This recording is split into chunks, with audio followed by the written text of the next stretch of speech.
everyone. Thank you, Zoe, for that very, very special introduction. Wow, okay. Hi.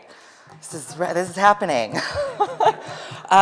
I've never been given any kind of an award before as an adult, so this is really special for me that this is happening now and that it's happening with the HRC, and that it's the Time to Thrive conference and that it's about kids. It's really, really special. It's kind of overwhelming, to be honest, but I'm really happy. When I found out that the HRC wanted to give me this award, I was completely floored. And then I got really nervous because I realized I would have to do this. I'd have to give a speech.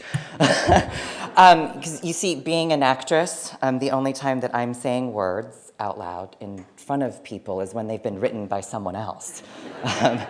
So I don't really fancy myself a writer, but I'm going to tell you a little story because I love a challenge, and let's be honest, I love attention. So here goes nothing. When I told my mom that I was going to transition, I remember her saying this thing to me, that she said that she thought that there was a bigger reason to it. And I asked her what she meant, and she said she wasn't quite sure. It was just a feeling, but that she believed my transition was going to be bigger than me. Maybe something political, she said. And I really didn't understand what she meant at the time, and in all honesty, what 20-year-old really listens to anything that anybody says anyway. So my transition began, and I continued working as a makeup artist, and then thanks to my very first acting coach, Brad Calcaterra, I found acting. And that was when I really started living. The thing is, being trans in a world that was constantly telling me to hide was contradictory to who I naturally am as a person. You see, my mom was a theater actress before I was born, so performing is in my blood, this need to create. And it hasn't been easy navigating Hollywood as a woman of trans experience. I've worked my tush off and landed some really incredible parts that I am very proud of that you saw on the screen up there. Thank you very much. Thank you. The truth is, though, I've turned down so much more work than I've done because the parts just weren't the kind of characters that I wanted to put out into the world. Thank you. Actors who identify as trans rarely get to audition for parts that aren't trans. And honestly, there just aren't enough good, real, whole transgender characters being written. And I know that the characters I play matter. They matter to me, and they matter to the folks that follow my work. So many of them are young members of my community, and I know they're hungry to see themselves on screen just like I was when I was their age. I actually wasn't sure that my career would ever really take off, but I'd never been happier, so I stuck with it. Now I hear from fans from all over the world about how my work has positively impacted their lives. And it's always really special to me when I hear from kids.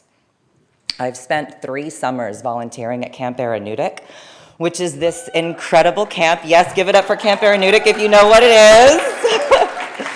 For those of you that don't, Camp Aranutic is this incredible camp for trans and gender nonconforming youth started by an amazing guy called Nick Teak.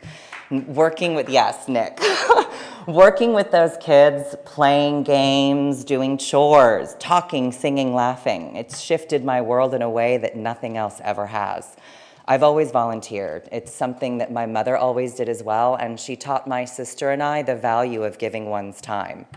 At camp, there's no therapy, there's no analyzing, there's just games and good old-fashioned fun with a transgender twist. It's incredible.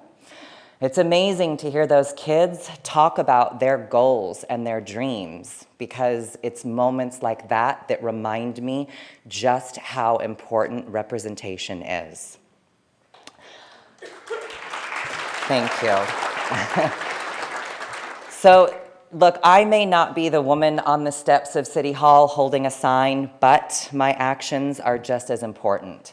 Activism can come in many forms. I consider my volunteer work and my selection of positive trans characters my activism. So although I didn't get what my mom meant all those years ago, I now know she was totally right. mothers always are. Listen to your mums. My transness has become bigger than me. I may not be in politics, but I did play the sister-in-law to the president on Designated Survivor, so that's close enough, right? Right, Mommy? So listen, to all the kiddos out there, you've got this. Be unapologetically you, love each other. And thank you, thank you, thank you, HRC, for this incredible award. Have a wonderful weekend, all of you, and thank you.